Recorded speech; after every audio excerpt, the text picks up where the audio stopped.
लखनऊ से एक खबर सामने आई है, एक ऐसी खबर जिसने सुरक्षा और सिस्टम दोनों की नींद उड़ा दी है। किंग जॉर्ज मेडिकल यूनिवर्सिटी यानी KGMU, जहां देश भर से लोग जीवन की आस लेकर आते हैं, वहां एक फर्जी डॉक्टर सफेद कोट पहनकर मौत और साजिश का जाल बुन रहा था।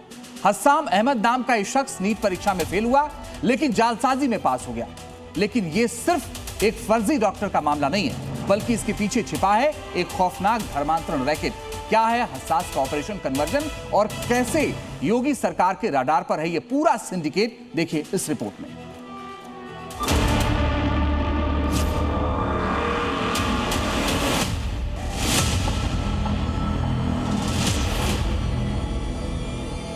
उत्तर प्रदेश में धर्मांतरण गैंग पर शिकंजा कसा है। धर्मांतरण सिंडिकेट का एक एक चेहरा बेनकाब हो रहा है। सीएम योगी हस्साम की डी गैंग को छोड़ने वाले नहीं हैं। लखनऊ का KGMU प्रशासन उस वक्त सन्न रह गया जब सफेद कोट पहने और गले में स्टेथोस्कोप लगाए घूम रहे हस्साम अहमद की पोल खुली। जांच में पता चला कि जो शख्स खुद को डॉक्टर बताकर विभागों में बेधड़क घूमता था, उसने कभी मेडिकल की दहलीज तक पार नहीं की थी। लेकिन जैसे जैसे पुलिस ने कड़ियां जोड़ी, मामला मेडिकल ठगी से निकलकर धर्मांतरण के खतरनाक मोड़ पर जा पहुंचा।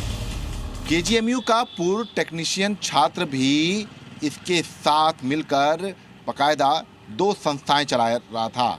ये दोनों संस्थाएं 6 महीने पहले ही रजिस्टर्ड कराई गई थीं। ऐसे में अब इस पूरे मामले की जांच उस पूर्व टेक्नीशियन पर भी आ गई है और हस्साम के इस दोस्त की तलाश अब की जा रही है। कहा जा रहा है कि ये दोनों मिलकर ही तमाम छात्राओं को इस मेडिकल कैंप में बुलाते थे। इतना ही नहीं, जो खुलासा हुआ है वो और भी चौंकाने वाला है। जांच में पता चला है कि हस्साम अहमद यूपी में अपना धर्मांतरण रैकेट फैलाने का प्लान बना रहा था। इसके लिए बाकायदा उसने अपनी टीम तैयार की थी। लखनऊ और पश्चिमी यूपी के कई जिलों में डी गैंग के लोग एक्टिव थे। हस्साम की डी गैंग में KGMU के कई टेक्नीशियन और डॉक्टरों के भी शामिल होने की बात सामने आई है। जैसे जैसे जांच का दायरा बढ़ रहा है, हस्साम के करीबी छिपने की कोशिश कर रहे हैं। किसी का मोबाइल नंबर बंद है तो कोई गायब हो रहा है। पुलिस और खुफिया एजेंसियां अब हस्साम और उससे जुड़े डॉक्टरों, लैब टेक्नीशियंस के सोशल अकाउंट खंगाल रही है। मैं डॉक्टर हस्साम को पर्सनली नहीं जानता हूँ। 2-3 लोग आए थे, ये लोग कह रहे थे कि आप कुछ इन्होंने स्टार्ट किया था कार्डियो सेवा, जो आप बता रही हैं कि ये हम लोग गरीबों की मदद के लिए ऐसा कर रहे हैं। तो मैंने पूछा कि इसका प्लानिंग ऑफ एक्शन क्या है, तो मैंने जब देखा कि उसमें कुछ भी इस तरह का नहीं है, वो पूरा फर्जी वाला था, न कोई ऑर्गेनाइज टेक्नीशियन, न कोई ऑर्गेनाइज डॉक्टर, कुछ भी नहीं था। जांच में पता चला है कि हस्साम गरीब हिंदू परिवारों को अपना निशाना बनाता था। इलाज के लिए आए गरीब और असहाय हिंदू परिवार उसके टारगेट पर रहते थे। पहले इलाज में मदद के बहाने उनका विश्वास जीतता था, फिर मजबूरी का फायदा उठाकर उन्हें धर्म परिवर्तन के लिए उकसाता था और मेडिकल कैंप के बहाने छात्रों और युवाओं को दिल्ली ले जाने का काम करता था। जी न्यूज की टीम ने जब KGMU के छात्रों से बात की तो उन्होंने कई चौंकाने वाले खुलासे किए। उन्होंने ये बताया कि कैसे वो उनका विश्वास जीतता था और उन्हें दूसरे कार्यक्रमों के बहाने दिल्ली ले जाने का प्लान बनाता था। धर्मांतरण का ये फर्जी डॉक्टर सलाखों के पीछे है, लेकिन अस्पताल जैसे पवित्र स्थान को साजिश का अड्डा बनाना बेहद गंभीर है।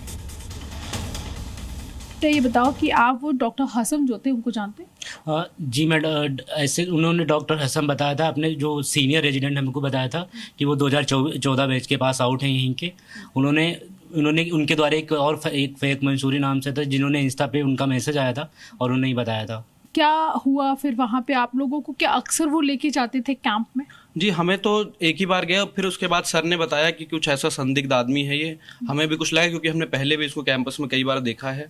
जो यहाँ की UG स्टूडेंट्स हैं और पैरामेडिकल स्टाफ वगैरह, उनको ये बताता था कि वो यहाँ का पास आउट है पुराना, करीब 10 या 12 साल पहले। तो जनरली लोग इस पर विश्वास कर लेते हैं। तो इसी बात को लेके अब जब वो इस तरह से लोगों को बताता था।